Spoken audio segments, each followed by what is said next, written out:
In the quiet market town of Ashford, nestled in the rolling hills of Kent, something extraordinary was about to unfold.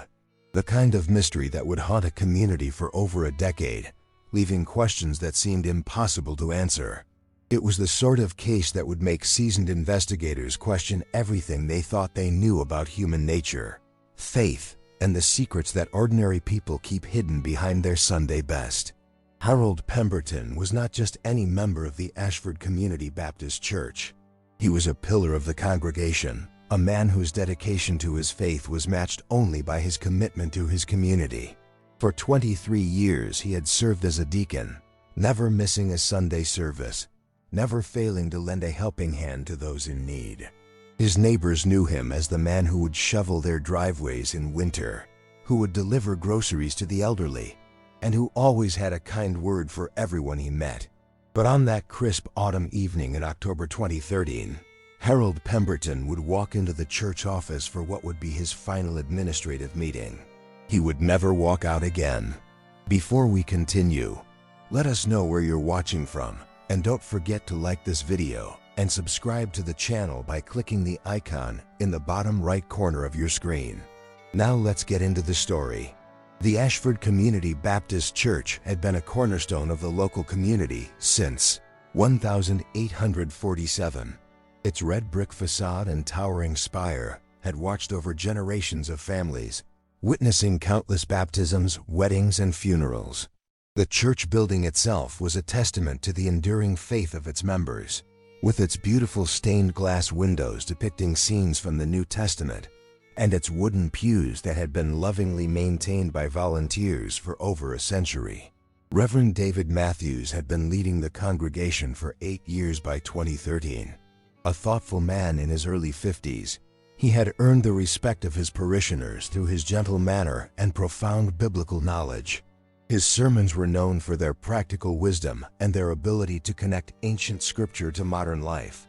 Under his leadership, the church had grown from a small, aging congregation to a vibrant community of over 300 members.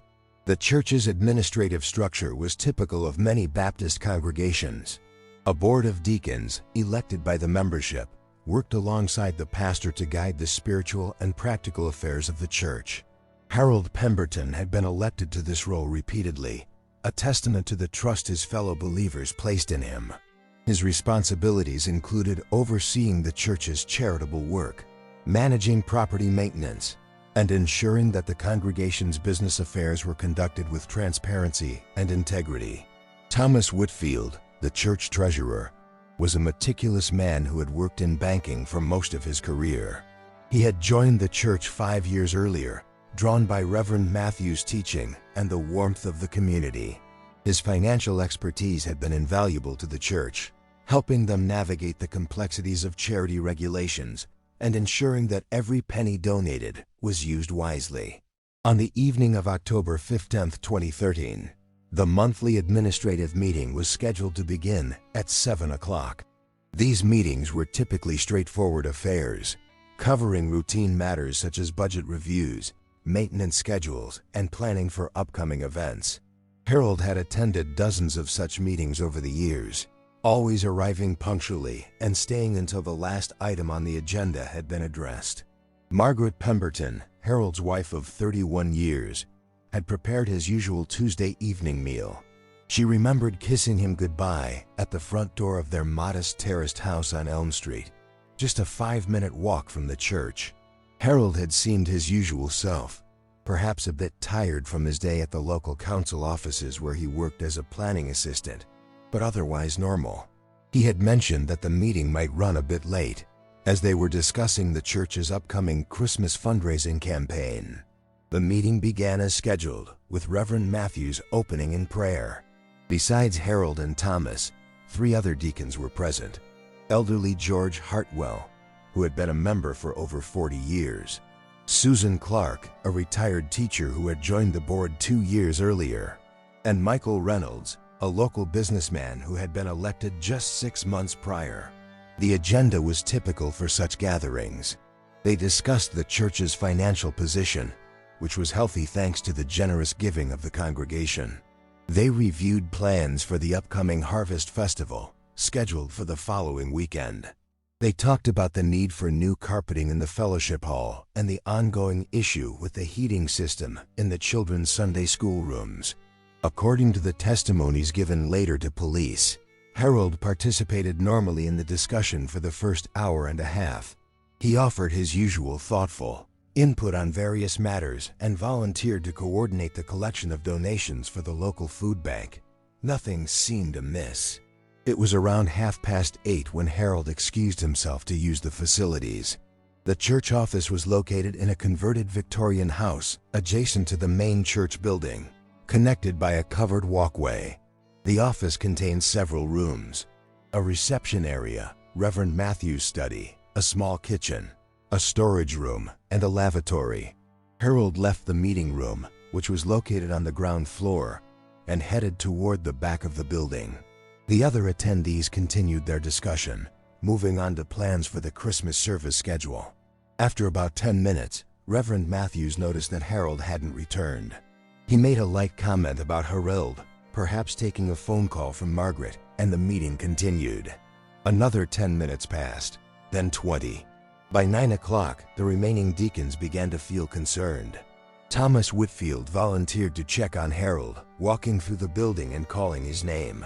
He found the lavatory empty, the back door unlocked, and Harold's coat still hanging on the hook in the meeting room. Harold Pemberton had simply vanished. Chapter 2. The search begins. The immediate response to Harold's disappearance was one of bewilderment rather than panic. Reverend Matthews and the other deacons spent nearly an hour searching the church building and its grounds, calling Harold's name and checking every room, cupboard, and corner. The church complex was not large, consisting of the main worship hall, the office building, and a small cemetery that dated back to the church's founding. There were few places where someone could hide, and even fewer places where someone could simply disappear. At 9:30, with no sign of Harold anywhere, Reverend Matthews made the difficult decision to call Margaret Pemberton. The conversation was brief but distressing. Margaret confirmed that Harold had not returned home and that he had not called. She immediately drove to the church, arriving within minutes, her face pale with worry. Margaret Pemberton was a woman of quiet strength, known throughout the congregation for her gentle spirit and her dedication to the church's youth ministry. She had worked as a primary school secretary for 15 years, and her organizational skills had made her an invaluable volunteer in various church activities. Her marriage to Harold had been a source of joy to both of them, and their inability to have children had only strengthened their commitment to their church family. Standing in the church office that night, Margaret struggled to understand what could have happened to her husband. Harold was a creature of habit, a man who valued routine and predictability. He had never simply left without explanation, never failed to call if he was going to be late. The idea that he would walk away from a meeting without a word was completely out of character.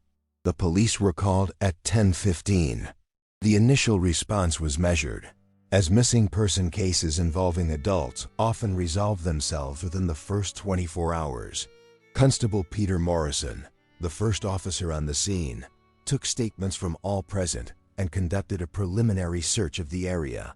He noted that Harold's car was still in the church car park, his keys in the ignition, and his wallet and mobile phone in his coat pocket. Inspector Lily Campbell arrived at the scene shortly after 11 o'clock. A veteran of the Kent Police with nearly 20 years of experience, she had handled numerous missing person cases throughout her career. However, the circumstances of Harold's disappearance immediately struck her as unusual. The fact that he had left behind all his personal belongings, including his medication for high blood pressure, suggested that his departure had been neither planned nor voluntary. The initial investigation focused on the most logical explanations. Harold's medical history was thoroughly reviewed, with particular attention paid to his blood pressure medication and whether he might have suffered some form of medical episode. His doctor confirmed that while Harold's condition was well managed, a sudden spike in blood pressure could potentially cause confusion or disorientation. The possibility of foul play was also considered from the outset. Inspector Campbell ordered a thorough examination of the church grounds, looking for any signs of a struggle or evidence that Harold might have been forced to leave against his will. The church's location, while peaceful, was not isolated. Elm Street ran directly past the building, and there were several residential properties within view of the church office. Forensic specialists were brought in to examine the office building for any trace evidence. They found Harold's fingerprints in the expected locations, but nothing that suggested a struggle had taken place. The back door to the office, which Harold would have passed on his way to the lavatory, showed no signs of forced entry or tampering. The security system, while basic, had not been activated that evening, as the building was still occupied. The search expanded beyond the immediate church grounds on the following day. Local volunteers, many of them members of the congregation, joined police officers in combing through the surrounding area. The search covered several square miles, including the nearby river Stour, local parks, and abandoned buildings. Specially trained dogs were brought in to follow Harold's scent, but the trail seemed to end at the church's back door. Margaret Pemberton became the public face of the search effort, giving interviews to local newspapers and television stations. Her appeals for information were heartfelt and dignified, reflecting the same grace under pressure that had made her such a beloved figure in the church community. She spoke of Harold's dedication to his faith and his family, his love for his community, and his unwavering commitment to helping others. The local media coverage was extensive, with Harold's disappearance becoming front-page news in the Kent Messenger and receiving coverage on regional television. His photograph, showing the kind-faced man with graying hair and wire-rimmed glasses, became familiar to thousands of people across the county. The church organized prayer vigils, and members of the congregation took turns maintaining a 24-hour prayer watch. As the days turned into weeks, the investigation began to explore more complex possibilities. Harold's financial records were thoroughly examined, revealing a modest but stable economic situation. He had no significant debts, no unusual transactions, and no evidence of financial stress that might have motivated a disappearance. His work colleagues at the council offices described him as reliable and conscientious, showing no signs of distress or unusual behavior in the weeks leading up to his disappearance. The investigation also looked into Harold's personal relationships and any potential conflicts within the church community. Baptist congregations, while generally peaceful, were not immune to disagreements over doctrine, leadership, or resource allocation. Inspector Campbell interviewed dozens of church members, looking for any hint of tension or dispute that might have involved Harold. What emerged from these interviews was a consistent picture of a man who was universally respected and liked. Harold had no known enemies, no unresolved conflicts, and no history of controversial decisions or positions. If anything, he was known for his ability to mediate disputes and find common ground between opposing viewpoints. The mystery deepened when investigators discovered that Harold had been involved in several significant church decisions in the months leading up to his disappearance. The church had been considering a major building project, including renovations to the office building and the construction of a new fellowship hall. Harold had been appointed to chair the building committee, a role that gave him considerable influence over the project's direction and budget. Additionally, the church had recently received a substantial bequest from a longtime member who had passed away earlier that year. The legacy, worth nearly £200,000, had been designated for building improvements and expanded ministry programs. Harold, as both a deacon and the building committee chairman, had been intimately involved in discussions about how these funds should be used. Chapter 3: Secrets in the Shadows. As the investigation into Harold Pemberton's disappearance entered its second month, Inspector Lily Campbell began to focus on the complex web of relationships and responsibilities within the Ashford Community Baptist Church.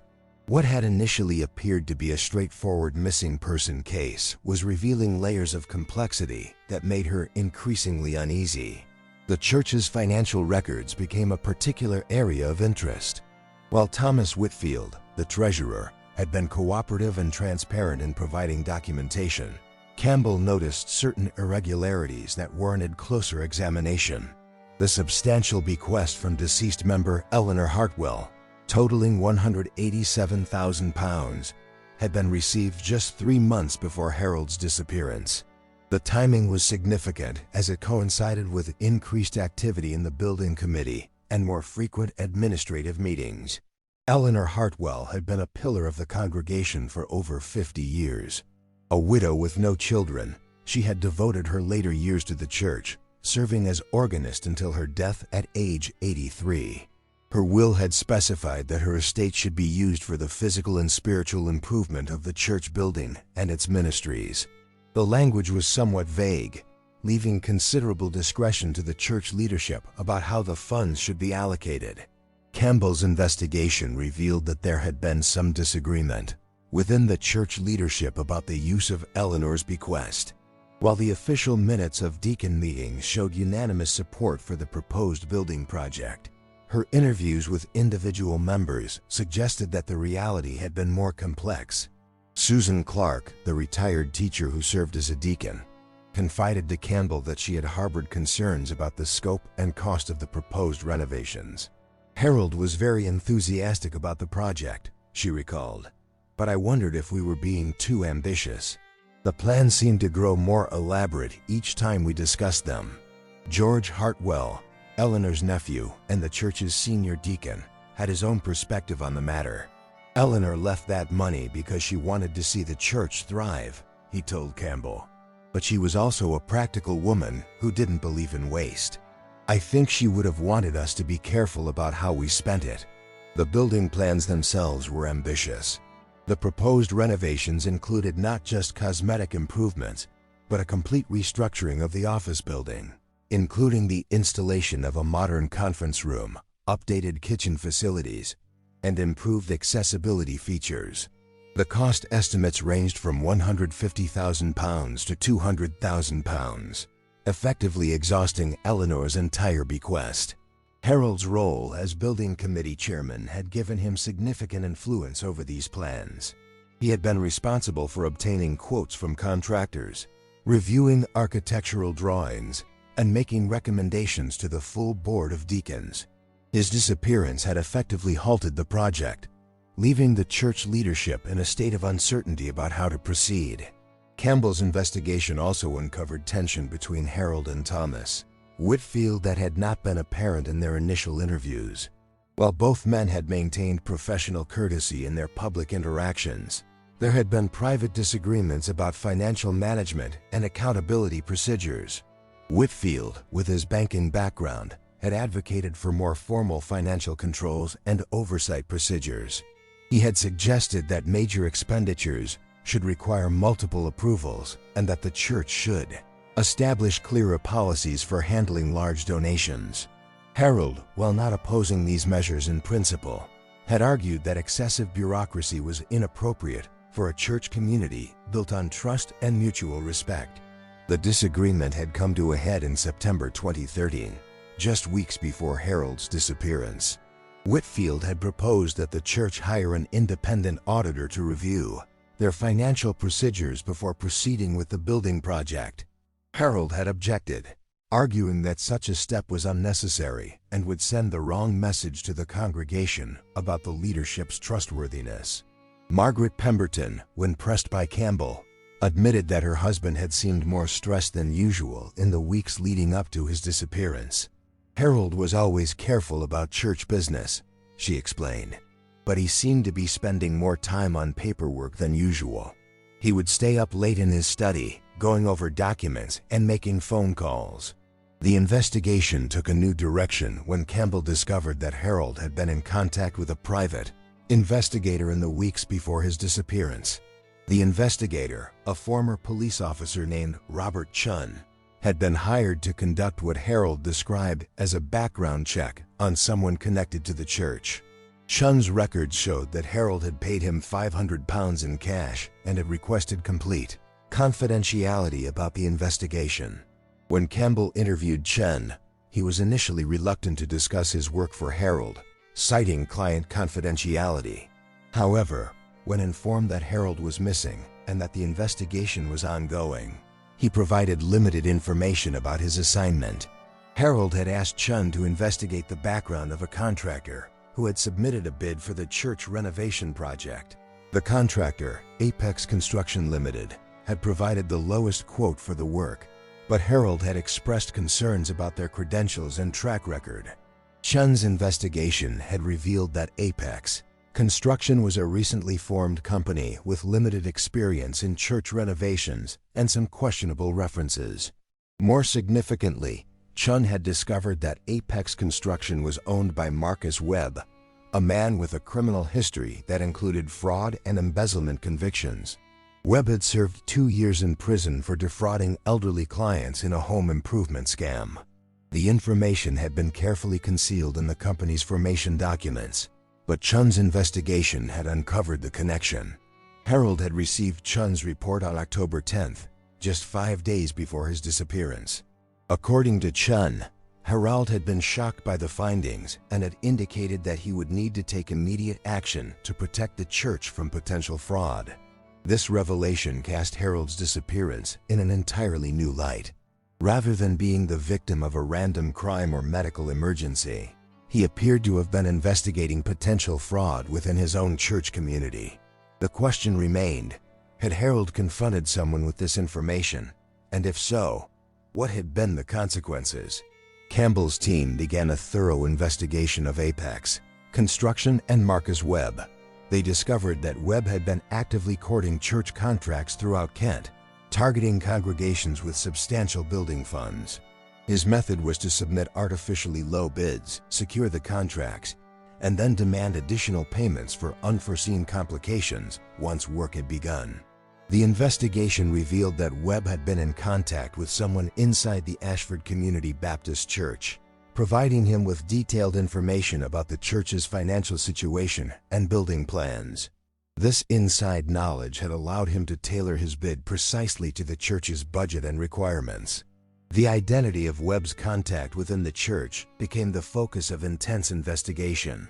Campbell examined phone records, email communications, and financial transactions, looking for any connection between Webb and members of the church leadership. What she found would shock the congregation and provide the first real clue to Harold Pemberton's fate. Chapter 4: The Web of Deception. The investigation into Marcus Webb and Apex Construction revealed a web of deception that reached into the heart of the Ashford Community Baptist Church.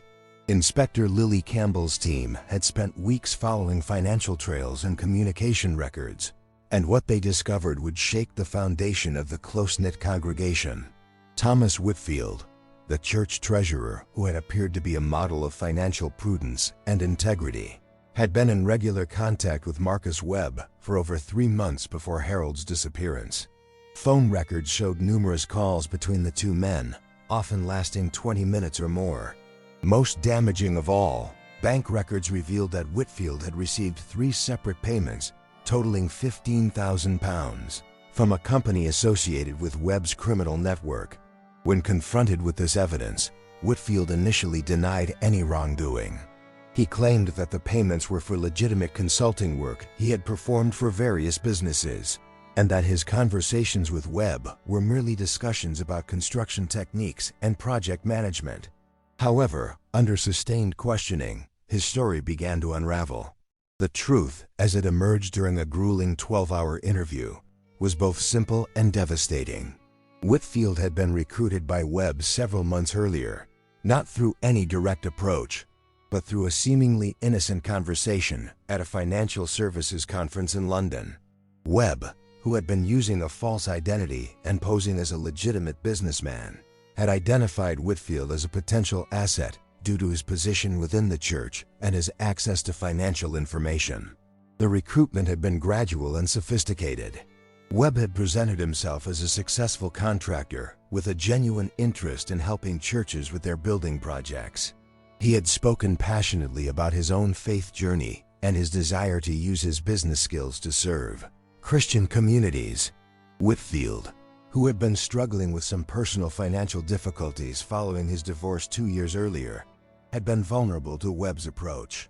The payments to Whitfield had been disguised as consulting fees for financial advice, but in reality, they were payments for inside information about the church's building plans, budget, and decision-making processes. Whitfield had provided Webb with copies of architectural drawings, budget projections, and detailed information about the church leadership's preferences and priorities. Most critically, Whitfield had informed Webb about Harold Pemberton's role as building committee chairman and his reputation for thoroughness and attention to detail. Webb had identified Harold as the primary obstacle to his fraudulent scheme and had been planning ways to neutralize this threat. The revelation of Whitfield's betrayal sent shockwaves through the church community. Members who had trusted him with their financial contributions and respected his apparent dedication to the church's welfare struggled to understand how he could have been involved in such a deception. Reverend Matthews, in particular, was devastated by the discovery, as he had considered Whitfield a close friend and spiritual advisor. But Whitfield's confession, while explaining the background to the fraud scheme, did not immediately resolve the mystery of Harold's disappearance. When pressed about the events of October 15th, Whitfield claimed that he had not spoken to Webb that day and had no knowledge of what might have happened to Harold. Campbell's investigation revealed that Harold had indeed discovered the connection between Whitfield and Webb. The private investigator's report had not only exposed Webb's criminal background but had also identified suspicious financial transactions that pointed to an inside collaborator. Harold, with his methodical approach to problem solving, had spent several days analyzing the church's financial records and had identified the pattern of information sharing that could only have come from someone with access to confidential documents. On the afternoon of October 15th, Harold had confronted Whitfield with his suspicions. The confrontation had taken place in Harold's office at the council building, away from the church and any potential witnesses. According to Whitfield's eventual confession, Harold had presented him with copies of the suspicious financial transactions and had demanded an explanation. Whitfield had initially tried to deny any wrongdoing, but Harold's evidence was overwhelming. Phone records, bank statements, and documentary evidence clearly showed the pattern of payments and information sharing. Faced with undeniable proof, Whitfield had broken down and confessed his involvement with Webb's scheme. Harold's response had been characteristic of his nature and his faith. Rather than immediately calling the police or publicly exposing Whitfield, he had offered his fellow deacon an opportunity to make things right. Harold had proposed that Whitfield should confess his involvement to Reverend Matthews and the other deacons, repay the money he had received, and cooperate with authorities to prevent Webb from defrauding other churches.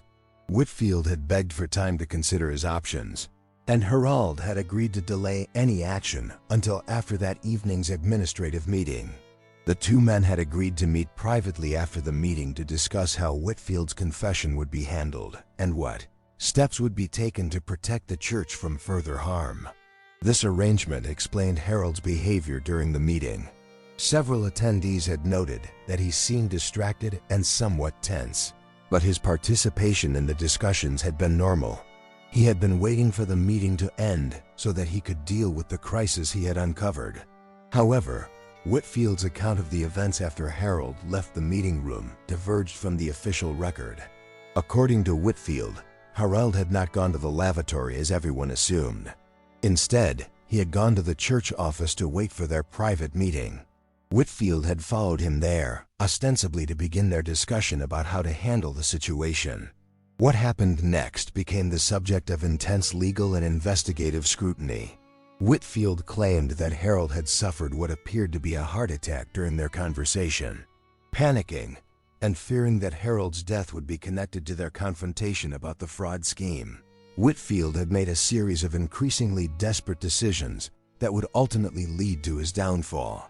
Rather than calling for medical help or reporting Harold's collapse, Whitfield had attempted to cover up what had happened. In a state of panic and confusion, he had moved Harold's body to prevent its discovery during the ongoing meeting. The church office building had several rooms, including a large storage area in the basement that was rarely accessed. Whitfield's confession revealed that he had hidden Harold's body in this storage area behind stacks of old furniture and boxes of archived church records. He had then returned to the meeting room, participating in the search for Harold while knowing exactly where he was. The discovery of Harold's body in the church basement, 11 years after his disappearance, would have been shocking enough. But what investigators found alongside the body would reveal the full extent of the secrets that had been hidden within the Ashford Community Baptist Church. Chapter 5: The Hidden Truth. The discovery that would finally solve the mystery of Harold Pemberton's disappearance came not from the police investigation, but from a routine renovation project that began in March 2024. James Morrison, a local contractor hired to modernize the church office building, had been tasked with converting the basement storage area into a modern meeting room and archive facility. Morrison had been working alone in the basement when he noticed irregularities in the wall structure. What appeared to be a solid brick wall showed signs of more recent construction, with mortar that was clearly newer than the surrounding masonry. His experience in renovation work told him that this section of wall had been built or modified long after the original construction of the building. Initially, Morrison had assumed that the wall concealed old plumbing or electrical installations that had been walled over during previous renovations. However, when he began to carefully remove the newer brickwork, he discovered not outdated utilities, but a carefully constructed hiding place that contained both human remains and a sealed metal safe. The discovery was made on a Tuesday morning, and Morrison immediately stopped work and called the police. The basement was quickly sealed off as a crime scene, and Inspector Lily Campbell, now nearing retirement but still sharp in her investigative skills, was called back to handle what appeared to be the resolution of her most puzzling cold case. The forensic examination of the remains quickly confirmed what Campbell had suspected. The body was that of Harold Pemberton. Dental records provided definitive identification, and the pathologist's preliminary examination suggested that Harold had indeed died of natural causes, most likely a heart attack on or around the date of his disappearance. But it was the sealed safe that provided the most shocking revelations. The safe itself was a high-quality model, designed to protect important documents from fire and water damage. It had been carefully positioned within the wall space and then concealed behind the newer brickwork. The safe's combination lock had been set, and it appeared to have remained undisturbed for over a decade. The process of opening the safe required specialist equipment and expertise. When the contents were finally revealed, they told a story that no one in the church community could have imagined. The safe contained detailed financial records, photographs, audio recordings, and documents that exposed a conspiracy of fraud and embezzlement that had operated within the church for several years. The documents revealed that Thomas Whitfield's involvement with Marcus Webb had been more extensive than anyone had realized. Rather than being a recent recruit to Webb's scheme, Whitfield had been systematically embezzling from the church for over 3 years. The embezzlement had been sophisticated, involving false invoices, inflated expenses, and the manipulation of donation records. More shocking still, the documents showed that Whitfield had not been working alone. Eleanor Hartwell's substantial bequest had been targeted from the moment her will was read. Several members of the church leadership had been aware of the embezzlement and had been receiving payments to ensure their silence and cooperation. The audio recordings found in the safe were particularly damning. Harold had been secretly recording conversations and meetings for months leading up to his disappearance, gathering evidence of the conspiracy. The recordings captured discussions about how the embezzled funds would be divided, plans for laundering money through the building project, and conversations about what would happen if their activities were discovered. One recording, dated just 2 days before Harold's disappearance, captured a conversation between Whitfield and another conspirator discussing the Harold problem. They had become aware that Harold was suspicious of the financial irregularities and was beginning to ask uncomfortable questions. The recording revealed that they had been planning to frame Harold for the embezzlement, using his position as building committee chairman to make him appear responsible for the missing funds. Harold's decision to confront Whitfield alone had been a fatal mistake. though perhaps an understandable one given his trusting nature and his desire to handle the situation with as little scandal as possible. The confrontation had indeed triggered a heart attack, but Whitfield's response had been driven not just by panic, but by a desperate need to prevent Harold's evidence from coming to light. The safe also contained a detailed letter written by Harold in the days before his death. The letter, addressed to Margaret and to the church congregation, explained his investigation into the financial irregularities and his plans for exposing the conspiracy. Harold had been methodical in his approach, gathering evidence over several months and building a comprehensive case that would have been impossible to refute. The letter revealed Harold's anguish at discovering that people he had trusted and worked alongside for years had been systematically stealing from the church. He wrote about his struggle to balance his desire for justice with his Christian principles of forgiveness and redemption. The letter also contained specific instructions for how the evidence should be used and how the stolen funds might be recovered. Perhaps most poignantly, the letter contained Harold's reflections on his own mortality and his understanding that his investigation might put him in danger. He wrote about his faith in God's ultimate justice and his hope that the truth would eventually come to light, even if he was not there to see it. The discovery of the safe and its contents led to a series of arrests that shocked the Ashford community. Thomas Whitfield was charged with embezzlement, fraud, and concealing a death. 2 other deacons were arrested for their roles in the conspiracy, and Marcus Webb was finally brought to justice for his part in the scheme to defraud the church. The investigation also revealed that the conspiracy had extended beyond the Ashford Community Baptist Church. Webb and his associates had successfully defrauded at least 6 other churches across Kent and surrounding counties, stealing a total of over £500,000 from congregations that had trusted them with their building projects and financial management. For Margaret Pemberton, the discovery brought both relief and renewed grief. After 11 years of uncertainty, she finally knew what had happened to her husband and could lay him to rest with dignity. The knowledge that Harold had died trying to protect his church community from fraud was consistent with everything she had known about his character, but it also highlighted the tragic irony that his trusting nature had ultimately led to his death. The financial impact on the church was severe but not catastrophic. While a significant portion of Eleanor Hartwell's bequest had been stolen, the recovery of some assets and the church's insurance coverage meant that the congregation could continue to operate. The building project was eventually completed, funded by a combination of recovered funds, insurance payments, and renewed donations from members who were determined to see their church survive this crisis. Chapter 6: Justice and Healing.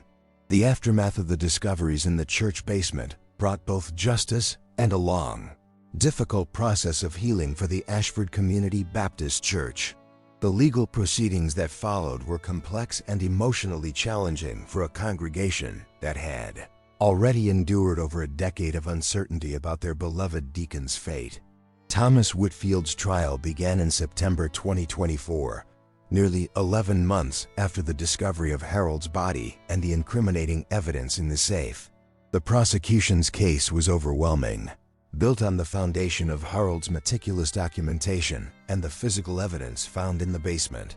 Whitfield's defense team argued that Harold's death had been accidental and that their client's subsequent actions, while misguided, had been driven by panic rather than malicious intent. The trial revealed the full scope of the conspiracy for the first time. Whitfield had been embezzling funds from the church for over 4 years, beginning shortly after his appointment as treasurer. His method had been sophisticated, involving the creation of false invoices for maintenance work, inflated expenses for church events, and the systematic skimming of cash donations before they were officially recorded. The total amount stolen was eventually calculated at £78,000, a sum that represented years of generous giving by church members who had trusted their leadership to use their contributions wisely. The psychological impact of this betrayal was profound, as congregation members struggled to understand how someone they had welcomed into their community could have systematically deceived them for so long. The evidence revealed that Whitfield had been living well beyond his means, using the stolen funds to maintain a lifestyle that included expensive holidays, luxury cars, and high-end electronics. His financial difficulties following his divorce had been the initial motivation for the embezzlement, but the scheme had continued long after his immediate financial needs had been met. George Hartwell, Eleanor's nephew and the senior deacon, had been the most difficult conspirator to prosecute. His involvement had been limited to accepting payments in exchange for his silence about financial irregularities he had noticed but failed to report. At 81 years old and in poor health, he presented a complex case for the justice system. During his testimony, Hartwell broke down and confessed that he had been aware of discrepancies in the church's financial records for over a year before Harold's disappearance. He had confronted Whitfield about these irregularities, but had been convinced to remain silent in exchange for payments that he claimed were intended to help with his mounting medical expenses. The third conspirator, Michael Reynolds, had been recruited more recently and had played a smaller role in the overall scheme. His involvement had primarily consisted of providing information about the church's building plans and helping to create false documentation for the proposed construction project. His cooperation with the police investigation led to a reduced sentence, but his betrayal of the church's trust was no less painful for the congregation. Margaret Pemberton's testimony during the trial was particularly moving. She spoke about the 11 years of uncertainty she had endured, the constant hope that Harold might somehow still be alive, and the devastating loneliness of not knowing what had happened to her husband. Her dignity and grace under cross-examination impressed everyone in the courtroom and highlighted the human cost of the defendant's actions. The trial also revealed the broader impact of Marcus Webb's criminal network. Webb himself had been arrested in connection with similar frauds in 3 other counties, and his trial was scheduled to follow the conclusion of the Ashford case. The evidence gathered from Harold's investigation had been instrumental in building cases against Webb and his associates, leading to the recovery of funds from multiple church communities across the region.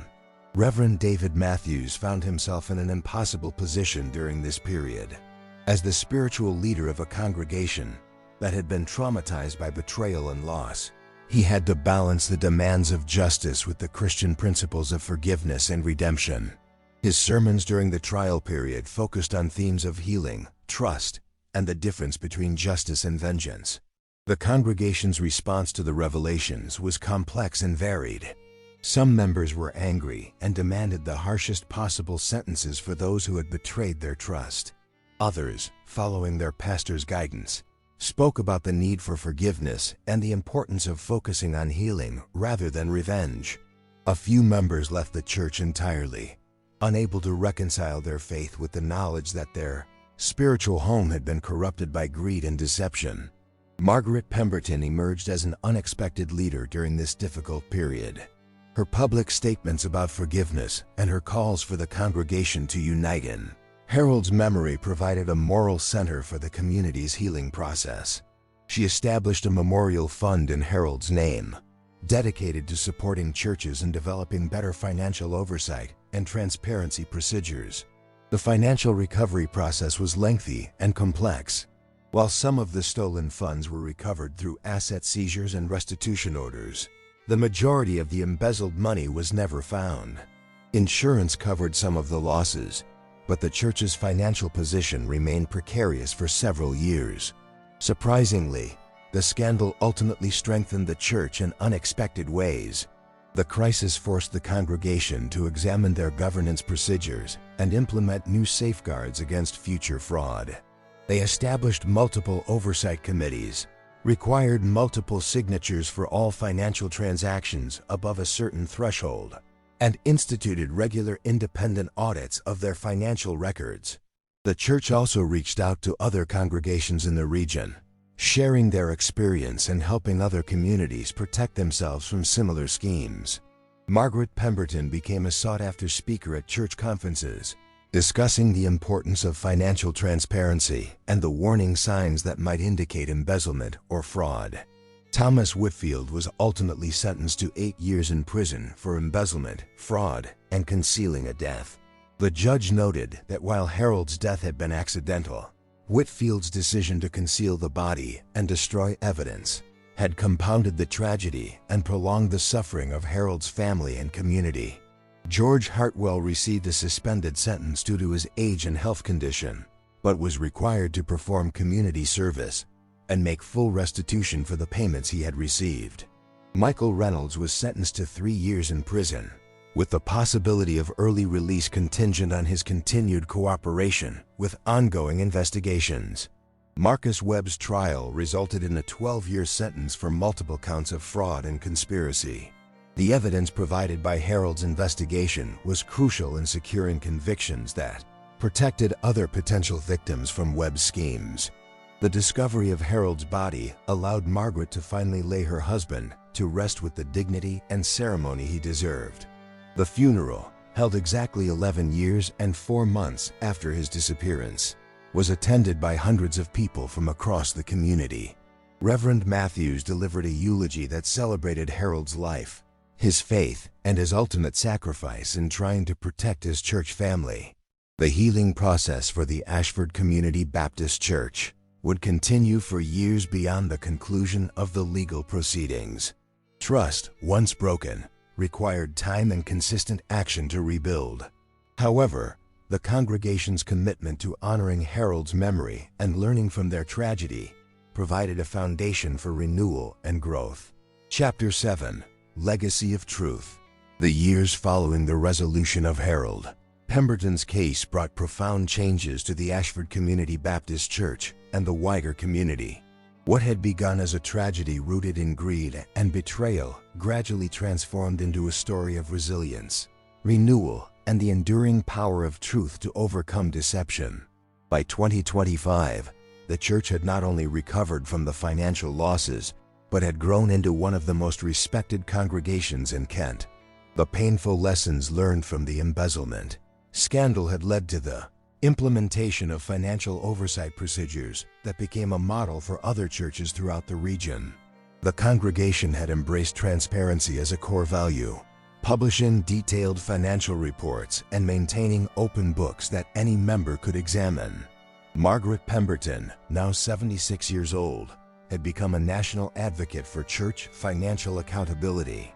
Her work with the Harold Pemberton Memorial Foundation had helped dozens of congregations implement better oversight procedures and had prevented numerous potential fraud cases. Her quiet strength and unwavering faith had inspired people far beyond her own community. The foundation's work extended beyond financial oversight to address the broader issues of trust and leadership within religious communities. Margaret had worked with theologians, legal experts, and community leaders to develop training programs that helped church leaders navigate the complex responsibilities of managing both spiritual and practical affairs. Reverend David Matthews, now in his mid-60s, had used the crisis as an opportunity for deep reflection on the nature of spiritual leadership. His handling of the scandal and its aftermath had earned him respect throughout the Baptist community, and he had been invited to speak at conferences and seminars about crisis management and spiritual renewal. The church building itself bore subtle reminders of Harold's legacy. A small plaque in the office building commemorated his service and sacrifice, and the renovated basement meeting room had been dedicated in his memory.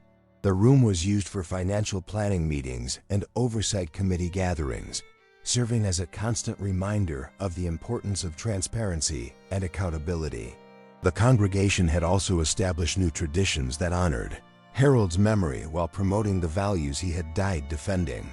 An annual Integrity Sunday featured sermons about honesty, transparency, and stewardship, followed by a congregational meal and open discussion about church governance and financial management. Perhaps most significantly, the church had developed partnerships with law enforcement and financial regulatory agencies to help identify and prevent fraud schemes targeting religious communities. The expertise gained from their own painful experience had become a resource for protecting others from similar victimization. The broader community had also been affected by the case. Local newspapers had followed the story closely, and the themes of trust, betrayal, and redemption had resonated with readers far beyond the immediate area. The case had sparked discussions about the vulnerability of charitable organizations to financial abuse and had led to stronger oversight requirements for registered charities. Thomas Whitfield, released from prison in 2028 after serving 6 years of his sentence, had attempted to rebuild his life far from Ashford. His requests for forgiveness from the church community had been met with mixed responses. While Margaret Pemberton and some others had expressed willingness to forgive, many congregation members struggled with the depth of his betrayal and the irreparable harm he had caused. Whitfield's own journey toward redemption had been documented in a series of interviews he gave to a local Christian magazine. He spoke candidly about the gradual corruption of his values, the way small compromises had led to larger betrayals, and his ongoing struggle to understand how he had strayed so far from his professed beliefs. The case had also led to significant changes in how Baptist churches throughout the United Kingdom handled financial management. The Baptist Union had developed new guidelines for financial oversight, including mandatory training for treasurers and other financial officers, regular independent audits, and clear procedures for reporting suspected irregularities. Marcus Webb's criminal network had been completely dismantled, with investigators ultimately identifying and prosecuting associates in 7 counties. The total amount of money stolen from churches and other charitable organizations was estimated at over £3 million, making it one of the largest charity fraud cases in recent British history. The investigative techniques developed during the Harold Pemberton case had influenced law enforcement approaches to similar crimes. Inspector Lily Campbell, who had retired in 2026, had worked with the National Crime Agency to develop training programs that helped officers recognize the signs of charity fraud and understand the unique challenges of investigating crimes within religious communities. The basement room where Harold's body had been discovered had become, somewhat ironically, a place of hope and renewal. The church used the space for counseling sessions, support group meetings, and financial planning workshops. The room's history served as a powerful reminder that even the darkest secrets could not ultimately overcome the light of truth. Margaret Pemberton often reflected on the strange journey that had led from her husband's disappearance to the church's renewal. In interviews, she spoke about the mysterious ways that God could bring good from evil, how Harold's death had ultimately saved other churches from similar victimization, and how the truth he had died seeking had finally set his community free. The church's youth programs had incorporated Harold's story into their character education curriculum, teaching young people about the importance of integrity, the courage required to stand up for what is right, and the long-term consequences of moral compromise. These lessons were taught not as abstract principles, but as lived realities that had shaped their own church community. As 2025 drew to a close, the Ashford Community Baptist Church prepared to commemorate the 12th anniversary of Harold's disappearance. The observance had evolved from a day of mourning into a celebration of his life and values. The program included testimonials from other churches that had been protected from fraud, presentations about the foundation's work, and a renewal of the congregation's commitment to the principles Harold had died defending. Margaret Pemberton, speaking at that year's memorial service, captured the essence of her husband's legacy. Harold always believed that the truth would set us free, even when facing that truth was painful. He died seeking justice not for himself, but for his church family.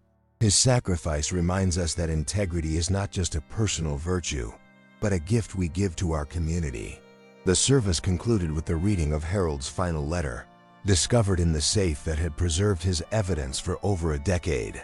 His words, written in the shadow of danger but illuminated by faith, continued to inspire a community that had learned to transform tragedy into triumph, secrets into transparency, and betrayal into a deeper commitment to truth.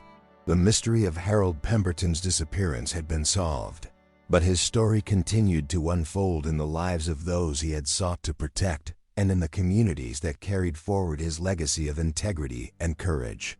In the end, Harold's quest for truth had succeeded beyond anything he could have imagined. The safe he had sealed in his final days had become not just a repository of evidence, but a time capsule of faith that had the power to heal, protect, and inspire long after its discoverer had passed from this world to the next. This case reminds us of the importance of integrity, transparency, and the courage to stand up for what is right, even when the cost is high. Harold Pemberton's sacrifice protected not just his own church community, but countless others who might have fallen victim to similar schemes. If you found this story compelling, please like this video and subscribe to our channel for more true mystery stories. Your support helps us continue sharing these important tales of courage, faith, and the enduring power of truth.